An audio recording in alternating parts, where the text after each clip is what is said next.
जी आज हम करेंगे जी लुकअप पे का। और इस कमांड के दो हिस्से हैं। वैसे ये तीन शक्लों में इस्तेमाल होती है। ये सिंपल लुकअप में भी इस्तेमाल होती है, सिंपल लुकअप से भी इसको सर्च करते हैं, इसको वी लुकअप से भी सर्च करते हैं, इसको एच लुकअप से भी। लेकिन सिंपल लुकअप से बेहतर है कि इसके दोनों पैटर्न वर्टिकल ऊपर से नीचे की तरफ, हॉरिजॉन्टल दाएं से बाएं या बाएं से दाएं की तरफ, यानी ये दो कमांडें सेपरेट भी इस्तेमाल होती हैं। और अगर आप चाहें तो इनको कठी लुकअप में भी इस्तेमाल कर सकते हैं, लेकिन हम इसको दोनों को लहदा ही इस्तेमाल कर लेते हैं ताकि आपको पता चल जाए कि वी लुकअप या एच लुकअप जो है ये क्या रोल प्ले करती है। सबसे पहले इसके लिए कोई एक स्टेज सेट कर रहे हैं ताकि पता लगे कि ये कमांड कैसे काम कर रही है। अज्यूम दैट कि आप एक मेडिकल स्टोर पे बैठे, उस मेडिकल स्टोर पे 4000-5000 मेडिसिन पड़ी हैं।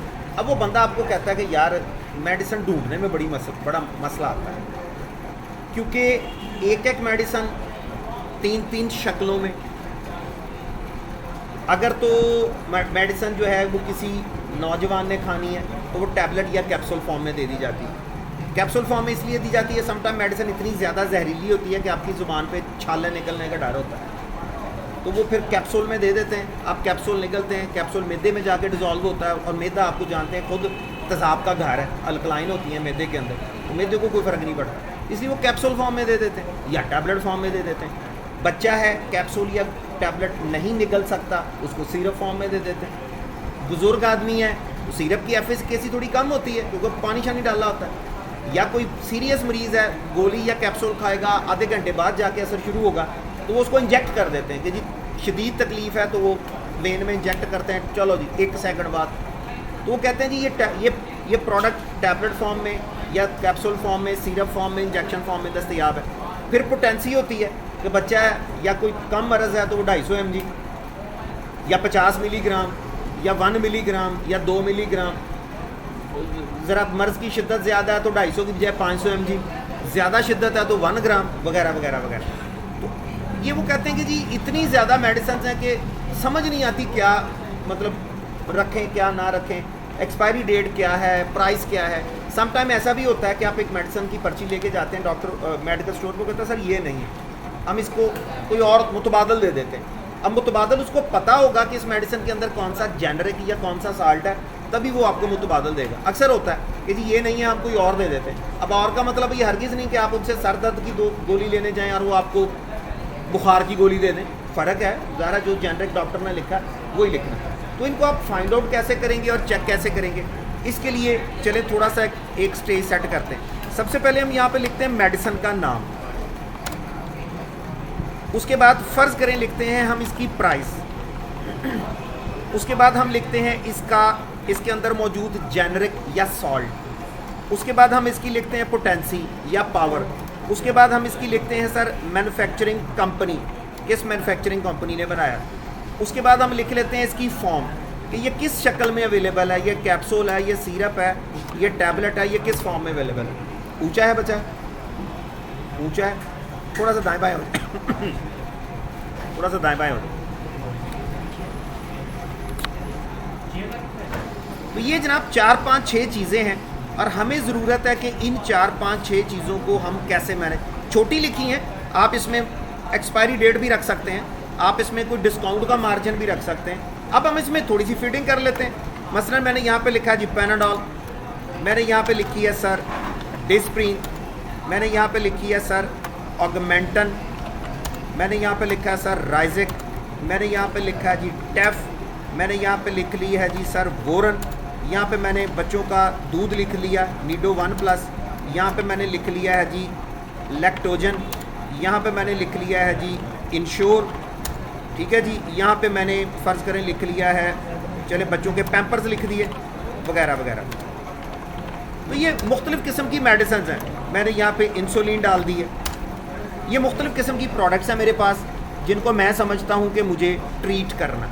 मसलन अब ये पैनाडॉल का पत्ता 25 रुपये का, डिस्प्रीन का पत्ता 15 रुपये का, ऑगमेंटन का फ़र्ज़ करें जी 150 रुपया, राइज़र की कीमत 250 रख लें, टैफ की कीमत 230 रुपये रख लें, वोरन की कीमत जो है जी 190 रुपये रख लें, नीडो 1+ जो है जी 1150 रुपये रख लें, लैक्टोजन जो है जी 750 रुपये रख लें, इंश्योर जो है 1650 रुपये का, बच्चे का पैम्पर जो है जी वो 750 रुपये का पैकेट है, इंसुलिन जो है जी वो 1250 रुपये का पैकेट है, वगैरह वगैरह वगैरह। इसके अंदर होता है सर पैरासीटामोल, ये जेनरिक है, यानी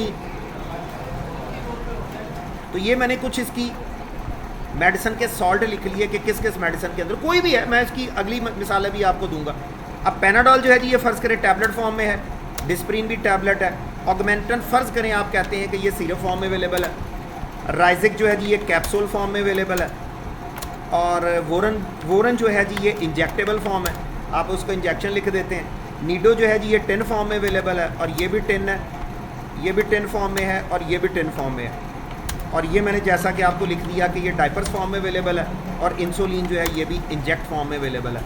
अब फ़र्ज़ करें कि इसमें आपने लिख दिया जी पैनाडोल एक्स्ट्रा, डबल स्ट्रेंथ होती है एक्स्ट्रा में, डिस्प्रिन में कोई स्ट्रेंथ नहीं होती, इस पर आपने नॉट एप्लीकेबल लिख दिया।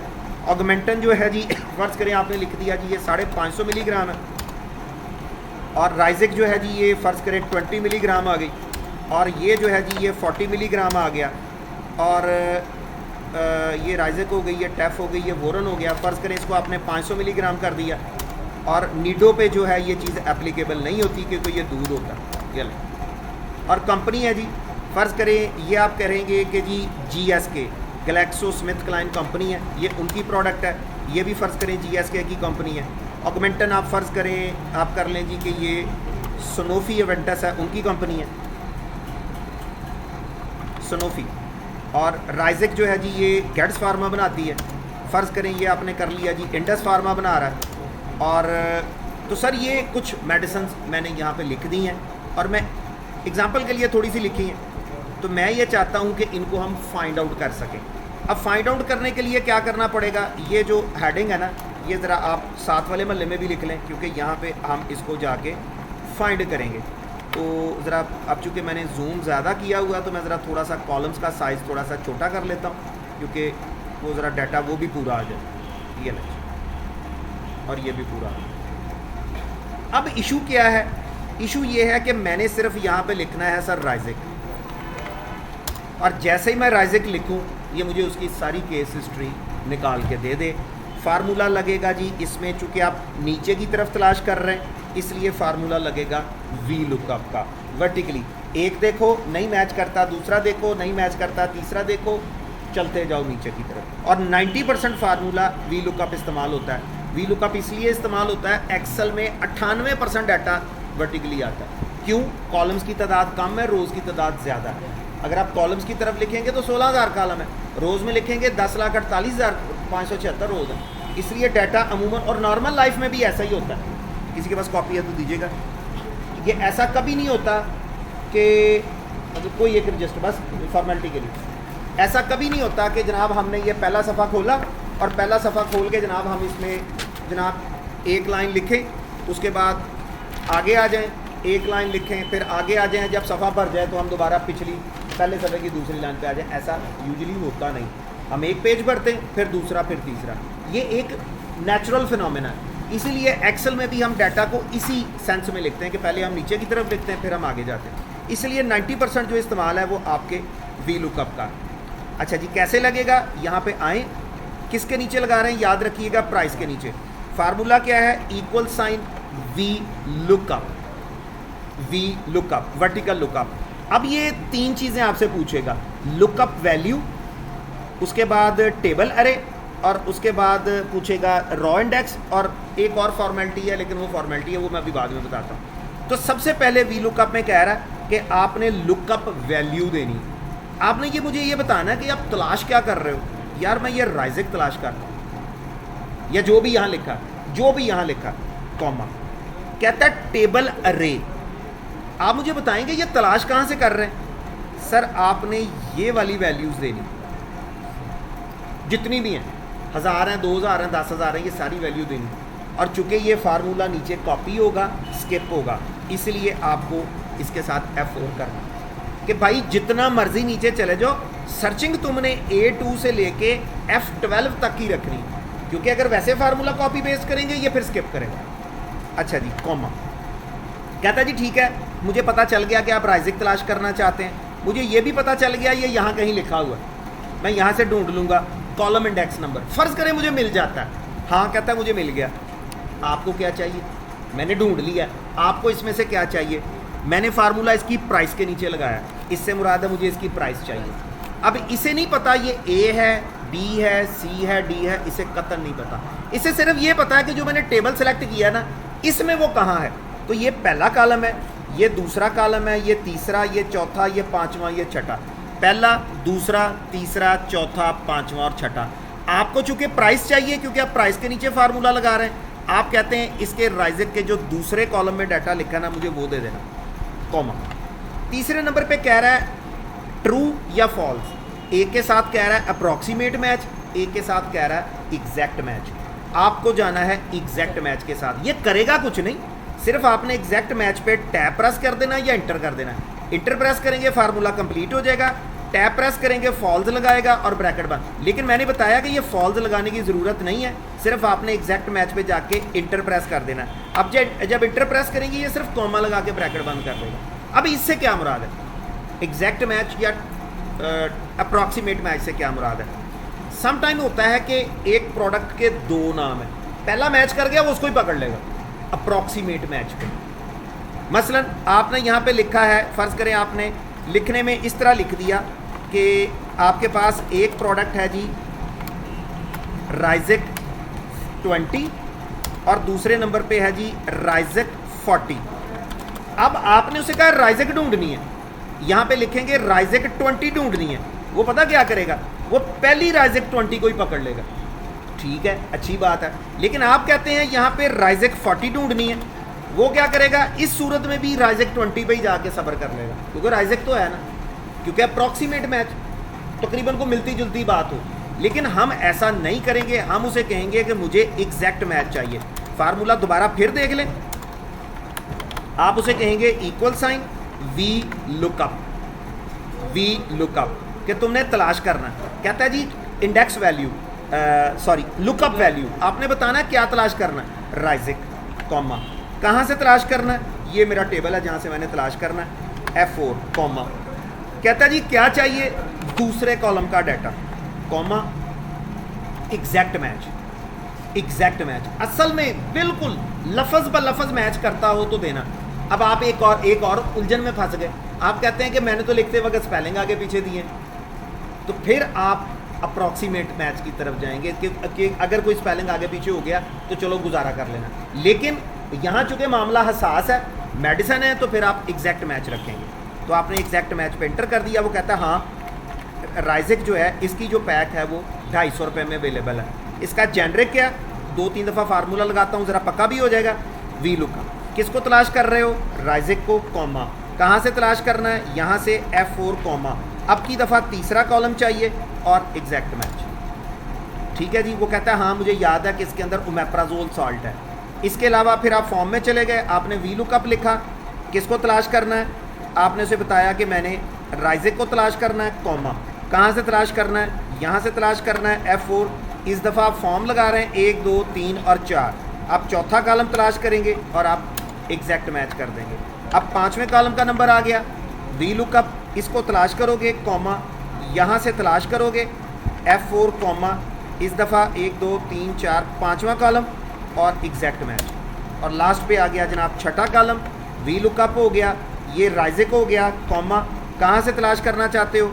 रेंज दे लें, आप यहाँ से तलाश करना चाहते हैं, F4 कॉमा, छठा कॉलम चाहिए, कॉमा और एग्जैक्ट मैच। ये लें। अब वो सारी हकीकत आपको दे रहा है। अब ज़ाहिर टाइम बचाने के लिए आप इसको भी कॉपी करेंगे, आप इसको भी कॉपी करेंगे, आप इसको अभी नॉट एप्लीकेबल कह रहा है क्योंकि अभी इसके ऊपर वो अभी आपने वो वैल्यूज़ लिखी नहीं है।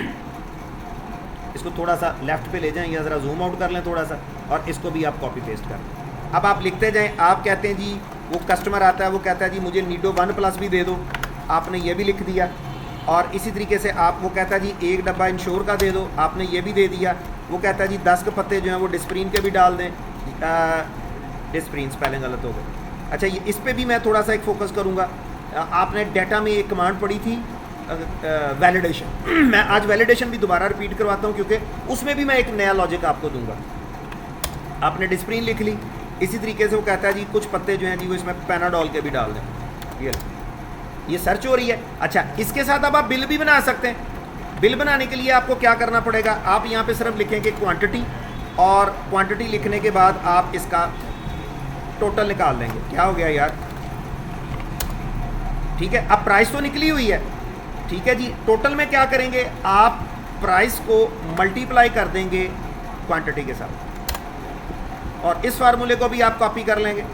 अब आप होलसेल की शॉप पे बैठे हैं ये ले, वो कहता है जी 10 राइज़े के पत्ते दे दो, 5 डब्बे नीडो के दे दो, 3 डब्बे इंश्योर के दे दो, 50 पत्ते डिस्प्रीन के दे दो, या डब्बे या पत्ते जो भी आप कह लें, और 25 पत्ते आप पैनाडोल के दे दो। ये लें। अब ऑटो सम करेंगे, आपको तरीका मैंने बता दिया था, या नहीं बताया तो सुन लें कि जिस भी चीज़ को ऑटो सम करना है आप जस्ट उसको सिलेक्ट करेंगे, आल्ट दबाएंगे, इक्वल दबा देंगे, 14,575 रुपये बने। तादाद भी पूरी कर लें, क्वांटिटी कितनी बनी, 93 पीस बनेंगे। अच्छा खैर एनीवे, यहाँ पे हमने निकाल ली टोटल अमाउंट। अब वो कहता है कि सर असूलन कोई थोड़ा सा मुझे डिस्काउंट भी चाहिए। अब कितना डिस्काउंट चाहिए, आप कहते हैं जी मैं आपको 5% डिस्काउंट ऑफर कर सकता हूँ, 5% तक डिस्काउंट ऑफर कर सकता हूँ। अब ये डिस्काउंट अमाउंट कितनी बनती है, जो आपकी ओरिजिनल वैल्यू है मल्टीप्लाइड बाय 5 डिवाइडेड बाय 100, 728 रुपये डिस्काउंट बनता है। अब आपका नेट कितना बनता है, नेट से मुराद ये है कि आपकी ये वाली रकम माइनस आपकी ये वाली रकम। उसके बाद अक्सर आप देखते हैं कि आपका बैलेंस भी लिखा हुआ आता है, आपने कितने पे किए। आपने सर उसको 14,000 रुपये पे कर दिए, या 5-5 हज़ार था, आपने 3 नोट दिए, 15,000 बच गया। और उसके बाद आप आ जाएंगे बैलेंस में, और जब आप बैलेंस में जाएंगे तो ये वाली रकम माइनस आपकी ये वाली रकम, तो 1153 रुपये जो है वो आपको इन फॉर्म ऑफ बैलेंस देगा। तो सर इसको जिधर मर्जी ले जाएं, इस फार्मूले को जिधर मर्जी ले जाएं। तो ये जनाब आपने निकाल लिया। अच्छा जी, अब चलते हैं इसकी दूसरी शक्ल की तरफ। दूसरी शक्ल है इसकी एच लुकअप, लेकिन मैंने बताया कि हॉरिजेंटली चूँकि रिकॉर्ड कम होते हैं इसलिए इसका चांस थोड़ा कम है, लेकिन फिर भी देख लेते हैं। आपके पास यहाँ पे है एक वर्कर, आप अमूमन वर्करों के साथ को पैसे अमूमन मालकान जो है ना वो नीचे रखते हैं कि वर्कर दौड़े ना। तो चलें फ़र्ज़ करें ये जनवरी हो गया, ये फ़र्ज़ करें फरवरी हो गया, ये फ़र्ज़ करें मार्च हो गया, ये फ़र्ज़ करें अप्रैल हो गया। यहाँ पे वर्कर हो गए, मसलन मैं चले समझाने के लिए लिख देता हूँ, ये मिस्टर ए है, ये मिस्टर बी है, ये मिस्टर सी है, ये मिस्टर डी है, ये मिस्टर ई है। अच्छा जी, अब जनवरी का जो बैलेंस है, अब जनवरी के महीने में ये जो मिस्टर ए है इसका आपकी तरफ पेंडिंग 2500 है, इसका 1500 है, इसका 2000 है, इसका कोई नहीं है, इसका 3000 है। इसका मिस्टर ए का फरवरी के महीने में कुछ नहीं है, यहाँ पे 1000 है, यहाँ पे चले फ़र्ज़ करें 4000 इसका बैलेंस है, यहाँ पे इसका बैलेंस जो है वो 3000 है और उसका बैलेंस कोई नहीं है। मार्च के महीने में इसने आपसे 1000 लेना है, इसने आपसे 2000 लेना है, इसने आपसे 3000 लेना है, और इसने आपसे 4000 या 5000 लेना है, और इसने आपसे 2000 लेना है। इसको भी 3000 कर लें, 300 रह गया। अप्रैल का महीना आ गया, 1500 हो गया, 2500 हो गया, 3500 हो गया, 4500 हो गया, 2500 हो गया। अब सिचुएशन क्या है, आप सिचुएशन यहाँ अज्यूम कर लें। मैं सिर्फ समझाने के लिए ये चीज़ कॉपी कर रहा हूँ, लेकिन इसकी कतन कोई ज़रूरत नहीं है। टारगेट क्या है, टारगेट ये है कि जनवरी के महीने में बताओ किस किस का क्या क्या रहता है। मैंने आपको बताया कि इसकी ज़रूरत नहीं है क्योंकि फार्मूला इसको फोकस करते हुए लग रहा है, लेकिन एहतियातन कॉपी कर लेना अच्छी बात है। आइए देखते हैं जी, equal sign H lookup, H lookup वही काम। सबसे पहले कहता है जी लुकअप वैल्यू। आप मुझे बताएंगे कि आप तलाश क्या कर रहे हैं।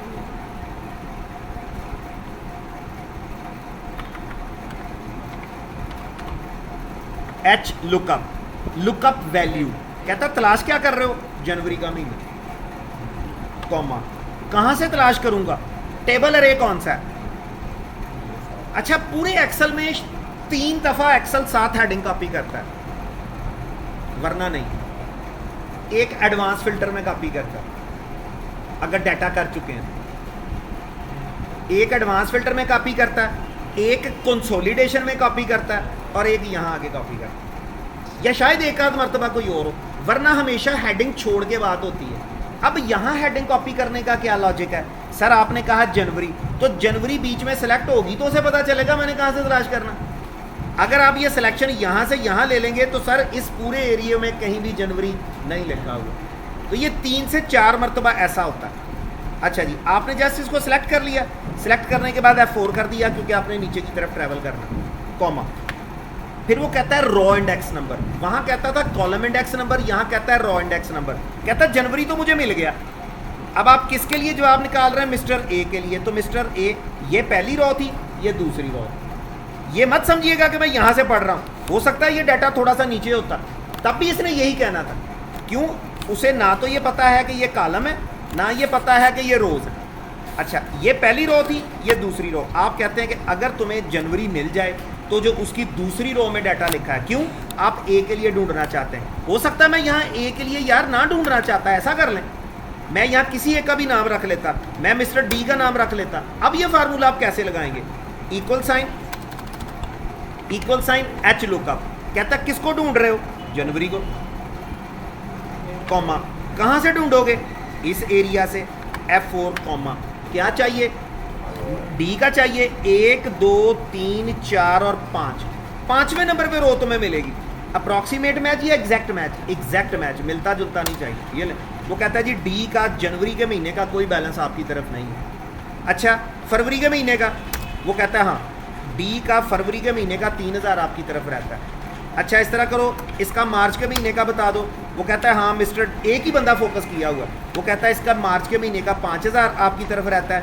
अप्रैल के महीने का? कहता है अप्रैल के महीने का 4500 आपकी तरफ रहता है। बंदा बदलना चाहते हैं, कौन लगाना चाहते हैं? मैं मिस्टर बी का रिकॉर्ड निकालना चाहता हूँ, लेकिन आपको यहाँ पे अब रो चेंज करनी पड़ेगी। आपको 5वीं की बजाय तीसरी रो देनी पड़ेगी, क्योंकि मिस्टर बी तीसरी रो में है। ये लेकिन मैंने ये एक काम किया कि इस फार्मूले को एक ही दफ़ा इन 4-5 बंदों के लिए लगा लूँ, ताकि मुझे बार बार ना लगाना पड़े। उसके लिए पहले आप यहाँ पे दूसरी रो रख दें, बस। उसके बाद अच्छा, इसको अगर कॉपी करेंगे तो ये कॉपी सर नहीं होगा, रो चेंज हो रही है, रो चेंज हो रही है। तो फिर आप यहाँ पे कहेंगे कि अब की दफ़ा मुझे इसकी तीसरी रो चाहिए। लेकिन देखें ये अब भी जवाब चेंज नहीं कर रहा। सॉरी। अच्छा, एक काम और कीजिएगा। वो काम क्या करना है आपने? वो काम ये करना है कि आपने ये जो ये वाला एरिया दिया ना, ये वाला, इसको भी आपको डॉलर साइन लगाना पड़ेगा, या इसके ऊपर कर्सर ला के डॉलर साइन लगा दें, क्योंकि ये भी फिक्स रह रही है। ये जो है ये H5 पे फिक्स है। अब फार्मूला नीचे कॉपी करें, कॉपी करने के बाद पेस्ट करें, लेकिन जवाब अब भी अच्छा नहीं निकलेगा, क्योंकि एक ही जवाब निकलेगा। अब पहले आपने दूसरी रो सर्च की थी, यहाँ पे आप तीसरी रो सर्च करेंगे, यहाँ पे आप चौथी रो सर्च करेंगे, और यहाँ पे आप 5वीं रो सर्च करेंगे, और यहाँ पे आप 6ठी रो सर्च करेंगे। लेकिन एक के लिए लगा दें तब भी कोई फ़र्क नहीं पड़ता, आपको समझ आ जाएगी बात। हाँ, अब देखें जनवरी के महीने का बताओ। वो कहता है हाँ, एक मिस्टर ए का 2500, मिस्टर बी का 1500, मिस्टर सी का 2000, मिस्टर डी का कोई नहीं, मिस्टर ई का 3000। अच्छा, फरवरी के महीने का रिकॉर्ड बताओ। वो कहता है जी ए का कोई नहीं है, बी का 1000 है, सी का बी का 4000 है, सी का 3000 है, डी का कोई नहीं है। मार्च का महीना बताओ। वो कहता है जी मार्च के महीने में इसका 1000 है, इसका 2000 है, इसका 3000 है, इसका 5000, इसका 2000 है। अप्रैल का महीना बताओ। तो किसी एक के लिए फोकस करना चाहें, एक के लिए कर ले, मल्टीप्लाई के लिए करना चाहें, फार्मूला कॉपी पेस्ट कर लें, एक लगा ले यार, काफ़ी। ये आपका एच लुकअप है जी। सर अगर अब आप गलती क्या करेंगे जी? ये परसों वाली शीट, कल वाली दोबारा आ गई कि general ledger, account, debit, credit, और उसके बाद trial balance, account, debit, credit और बैलेंस। अब आपने यहाँ पे लिखा सर, चले मैं मिसाल देता हूँ कि यहाँ पे मेरे पास कैश है, ठीक है जी, यहाँ पे मेरे पास HBL बैंक है, यहाँ पे मेरे पास जनाब मैंने यहाँ पे कोई परचेज़ कर ली, और यहाँ पे जनाब मैंने सेल कर ली। अब आप यहाँ पे आते हैं और आप लिखते हैं कैश, और कैश लिखने के बाद आप डेबिट को सम करते हैं, इक्वल साइन, आप लिखते हैं जी सम इफ़। वो कहता है जी, सबसे पहले बताता है जी रेंज, आप मुझे रेंज बताएं जहाँ से आप तलाश करना चाहते हैं। फ़र्ज़ करें ये रेंज है, F4 कर लिया, कॉमा, फिर वो कहता है जी आपने क्राइटेरिया बताना है, ये वो चीज़ है जिसे मैंने तलाश करना है। और डेबिट का सॉरी पहले वैल्यूज़ लिख लें।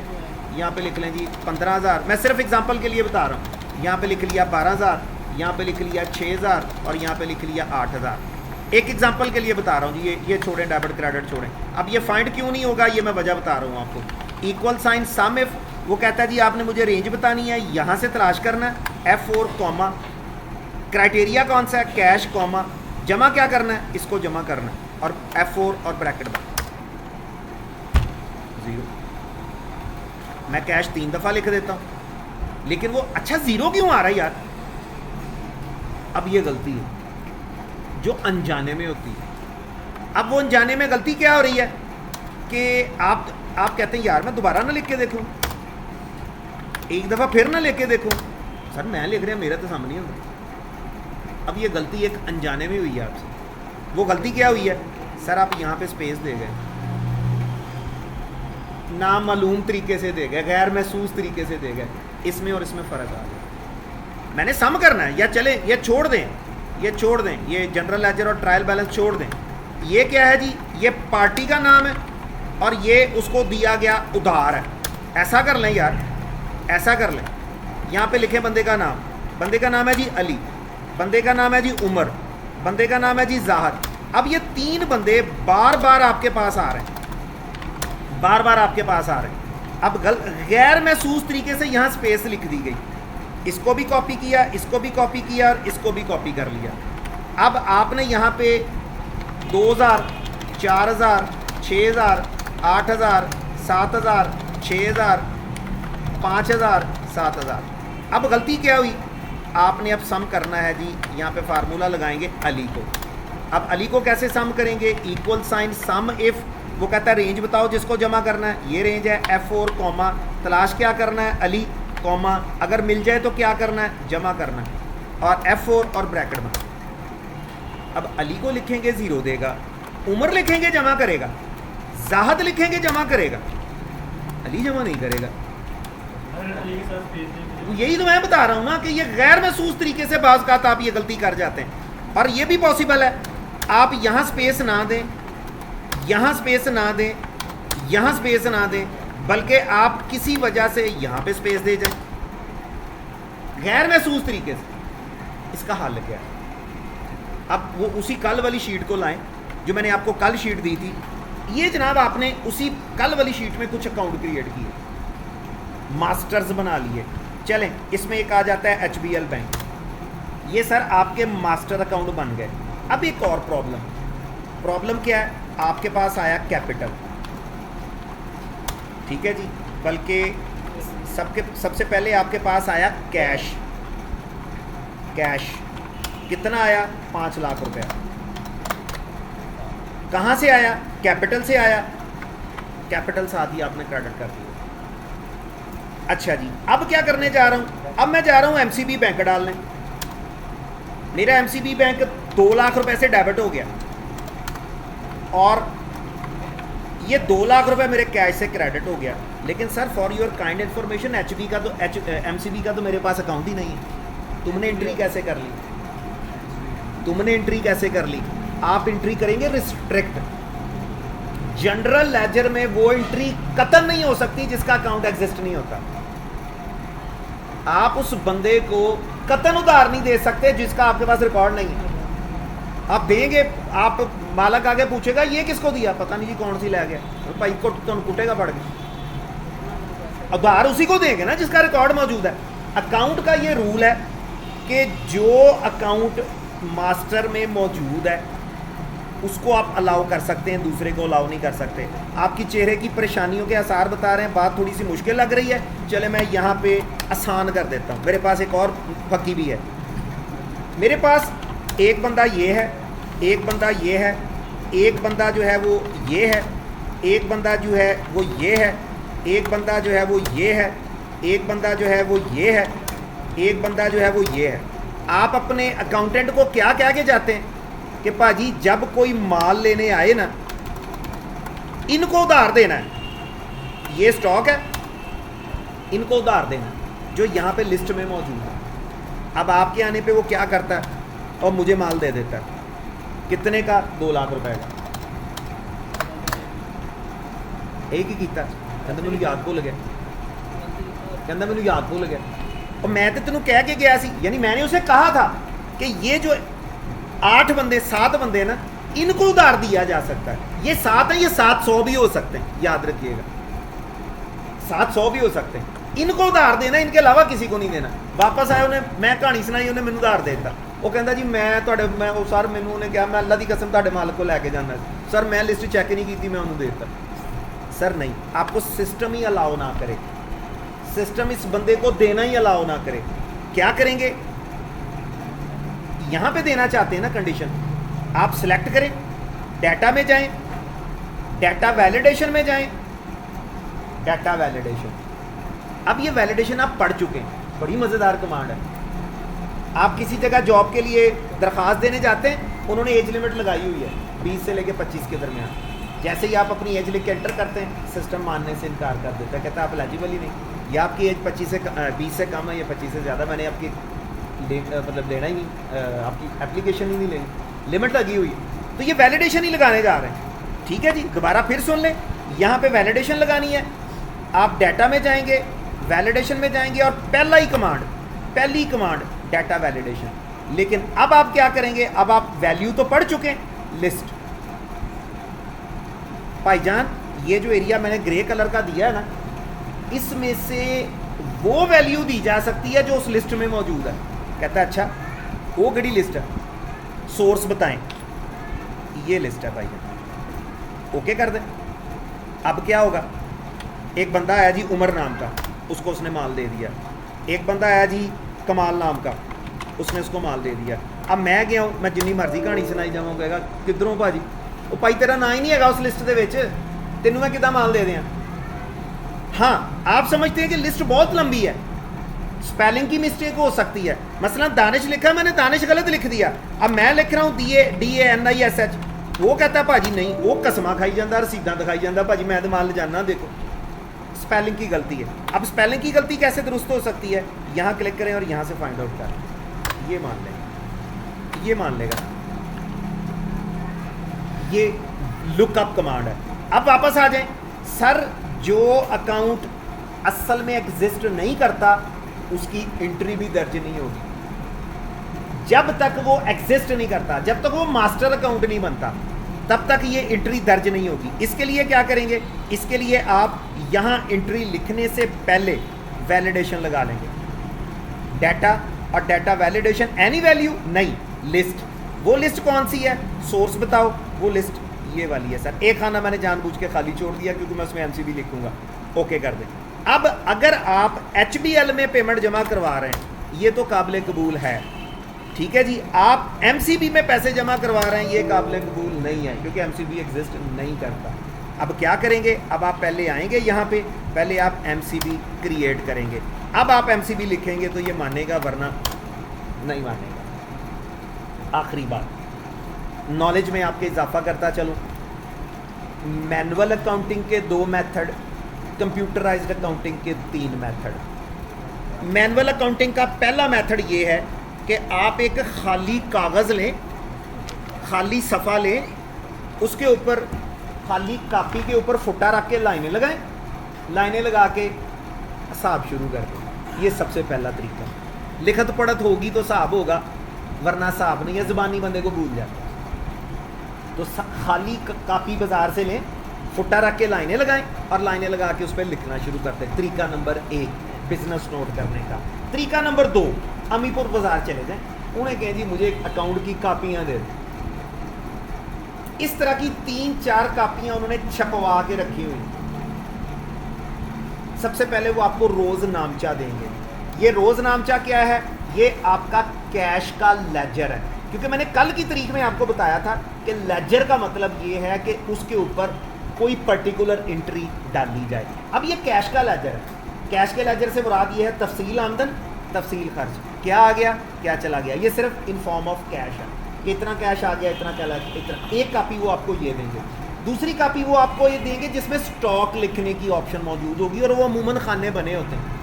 तीसरी कापी आपको वो देंगे जिसमें आपने जिन लोगों से उधार माल लिया है वो लिखा जा सकता है। एक्सपेंस रजिस्टर भी होगा। ये अकाउंटिंग करने का सेकंड मेथड है मैनुअल में।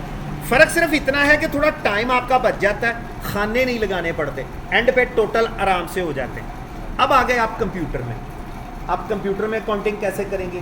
3 मेथड। पहला मेथड एक्सेल, लेकिन एक्सेल एक खाली कापी है। खाली कापी से क्या मुराद है? आप एक नई शीट पे क्लिक करें, क्या आएगा यहाँ पे? कुछ भी नहीं। ये जो कॉलम और रो आपको बता रहा है ना, ये सिर्फ फॉर्मेलिटी है सर। आप यहाँ शीट 2 में आए और कंट्रोल P करें, कुछ भी नहीं है भाईजान। हेलो, इसको ज़रा जूम करके देखें, कुछ भी नहीं है, ना कोई रो ना कोई कॉलम। लगानी पड़ेगी, बताना पड़ेगा कि जब प्रिंट करोगे तो रोज और कॉलम लगा देना। तो सर एक्सेल जो है ये एक खाली कापी की मानंद है। आपको हर काम इसमें खुद करना पड़ेगा। कैसे करना पड़ेगा? हेडिंग्स लिखनी पड़ेगी, फार्मूले मैनुअल। अब जमा करना है, सामिफ लगाएं। कहीं एवरेज निकालनी है, मैक्सिमम निकालना है, मिनिमम निकालना है, आपको खुद निकालना पड़ेगा। सारी एंट्रियां एक जगह जनरल लेजर में लिख दी। कैश की एंट्रियां निकालनी है, उसके ऊपर फिल्टर लगाना पड़ेगा। अब एक और बात, थोड़ा सा चूंकि एडवांस लेवल की बात हो रही है, यहाँ पे आप कर रहे हैं कैश, ये ले जनरल लेजर। अब जनरल लेजर में आपने हर किस्म की एंट्री घुसोड़ी हुई है, हर किस्म की एंट्री। वो कहता है नहीं, सारे नहीं चाहिए जनरल लेजर में से, कैश का लेजर दिखाओ। सर बहुत सिंपल, क्या करेंगे? डाटा में जाएंगे, फिल्टर में चले जाएंगे, सॉरी यहाँ पे कर्सर रखें, डाटा में जाएंगे, फिल्टर में चले जाएंगे। फिल्टर लग गया, क्या हुआ? और यार वो बंदा फटा डाल रहा है। अब ये यहाँ कैश है नहीं, चले मैं 1-2 दफ़ा यहाँ कैश लिख लेता हूँ आपको समझाने के लिए। बल्कि इसको भी कैश कर लें, और ये लें, ये भी ज़ाहिर कैश था। और बल्कि यूँ कर लें कि इसको MCB कर लें। MCB में जमा हुआ, कहाँ से जमा हुआ? कैश में से। ये HBL में जमा हुआ, कहाँ से जमा हुआ? कैश में से। ये आपने रिसीव किया, कहाँ से रिसीव किया? कैपिटल में से। अब आपने 15,000 रुपये रिसीव किया, कहाँ से रिसीव किया जी? सॉरी, ये इधर वाली साइड पे आएगा। और ये यार बातें बाद में कर लेना, कोई यार बुढ़िया नालों भी ना गए हो तुम।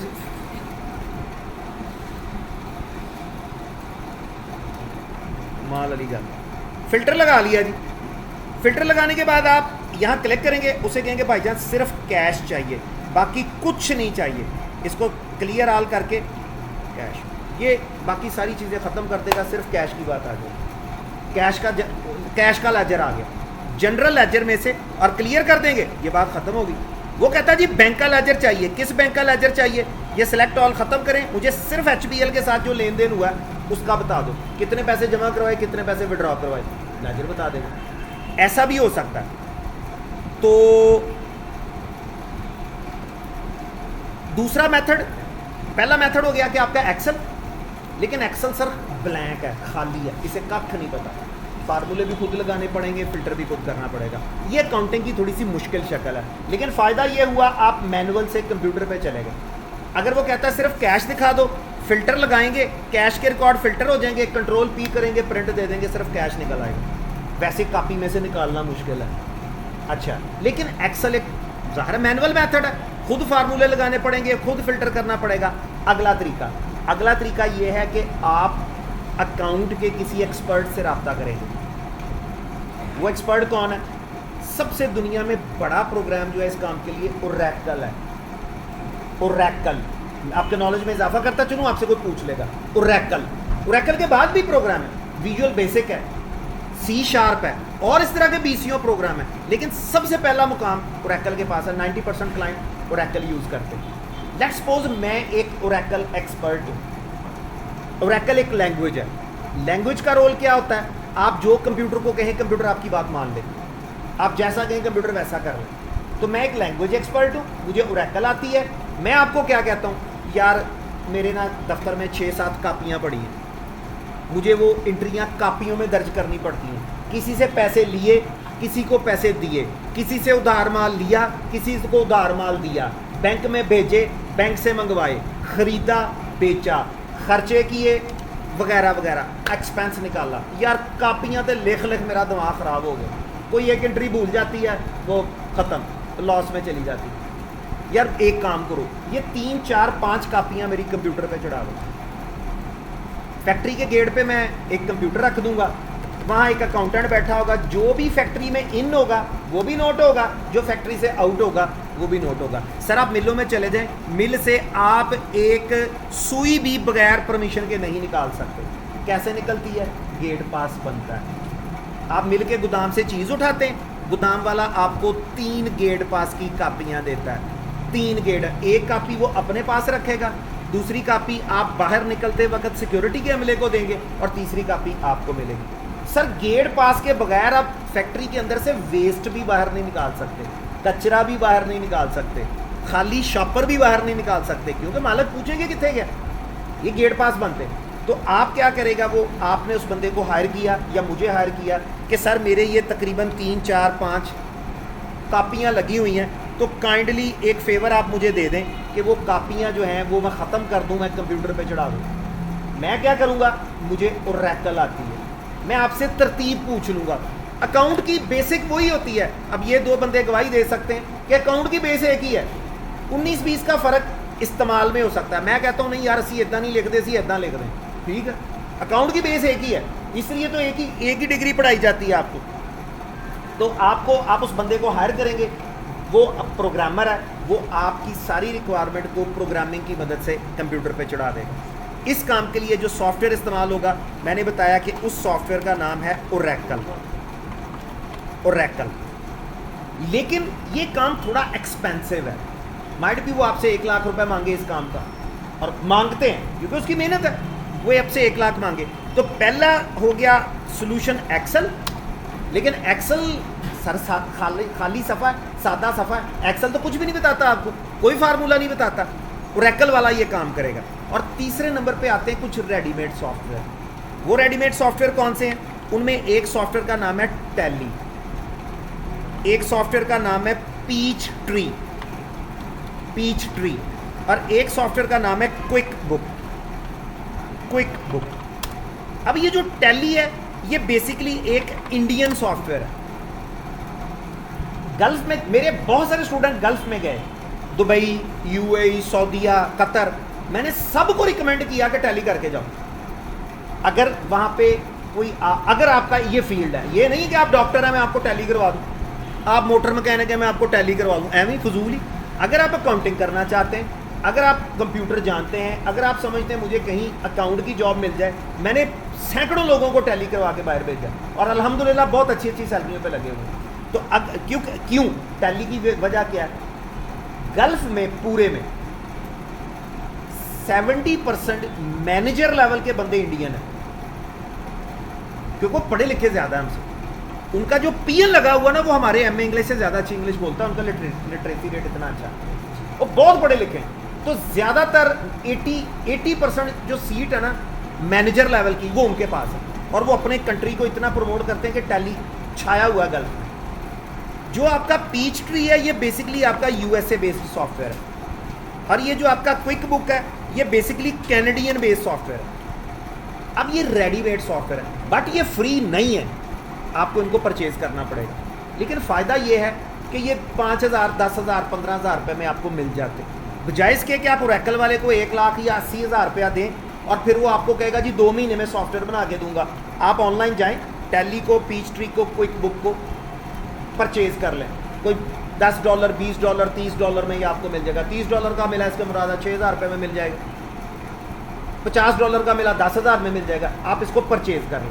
और अगर आप इंस्टॉलेशन कर चुके हैं या जिन्होंने कर ली उन्हें पता है जब विंडो वगैरह इंस्टॉल करते हैं, सॉफ्टवेयर वगैरह इंस्टॉल करते हैं, तो ऐसे ये सॉफ्टवेयर भी इंस्टॉल होते हैं।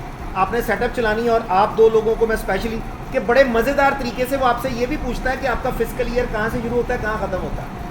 क्योंकि कुछ लोग जनवरी से स्टार्टिंग करते हैं, दिसंबर पे क्लोजिंग करते हैं, कुछ लोग जून को क्लोज करते हैं और जुलाई को दोबारा स्टार्ट लेते हैं। लेकिन मैं कहता हूँ यार नहीं, मैं तो मार्च के महीने में काम किया था, मैंने तो साल बाद मार्च के महीने में हिसाब करना। वो आपसे ये भी पूछता है कि आपकी जो बुक्स के अंदर अकाउंटिंग डेटा किस डेट से शुरू हो, 1 जनवरी से शुरू हो, वो इसीलिए पूछता है, तीनों डेट देता है कि आप पाकिस्तान में लिखा जाता है ना माली साल 2022-2023, आप गवर्नमेंट ऑफ पाकिस्तान का माली साल 30 जून को क्लोज हो जाता है।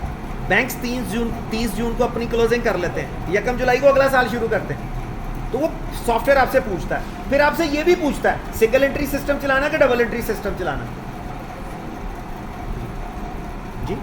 तो वो सॉफ्टवेयर आपकी नीड के मुताबिक इंस्टॉल होता है। बस 2 मिनट से रुको। वो सॉफ्टवेयर आपकी नीड के मुताबिक इंस्टॉल होता है। जी जी सर, वो आपको ऑप्शंस देता है, ये कर लो, ये कर लो, ये कर लो, ये कर लो। तो वो सॉफ्टवेयर थोड़ा सस्ता पड़ जाता है, तो उस सॉफ्टवेयर को आप इंस्टॉल करते हैं। और ये सारी जो बहस है, सम इफ करना, सर्च करना, फाइंड करना, फिल्टर करना, ये चाहिए, ये नहीं चाहिए, तरतीब देना, ये सर उसके सिंगल क्लिक्स का काम है। छोटे छोटे बटन बना दिए उन्होंने, मेन्यू बना दिया है। आपने एक मसलन आपको कैश का लेजर चाहिए, आप लेजर में जाएंगे, कैश पे क्लिक करेंगे, लेजर सामने खुल जाएगा। व्यू करना है, 2 बटन बनेंगे, व्यू करना है कि प्रिंट करना है। व्यू करेंगे, व्यू हो जाएगा, प्रिंट करेंगे, प्रिंट हो जाएगा। किसी पार्टी का लेजर चाहिए, पार्टी लेजर पे जाएं, पार्टी का नाम लिखें, उसका लेजर सामने, व्यू करना या प्रिंट करना। ठीक है, तो ये सम अप कर देता हूँ, इसको वाइंड अप कर लेते हैं इसको, कि जब कंप्यूटर में जाएंगे 3 मेथड। पहला मेथड एक्सेल, लेकिन एक्सेल एक खाली कापी है, एक्सेल और कुछ नहीं करेगा। दूसरे नंबर पे ओरेकल, ओरेकल एक लैंग्वेज है, लेकिन ओरेकल थोड़ा आपको एक्सपेंसिव पड़ेगा। और तीसरे नंबर पे टैली या पीच ट्री या क्विक। ठीक है जी जी।